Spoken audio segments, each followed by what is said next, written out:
Jackfruit.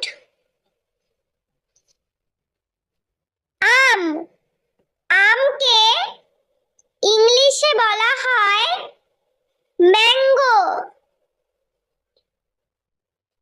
লিচু, লিচুকে ইংলিশে বলা হয় লিচি।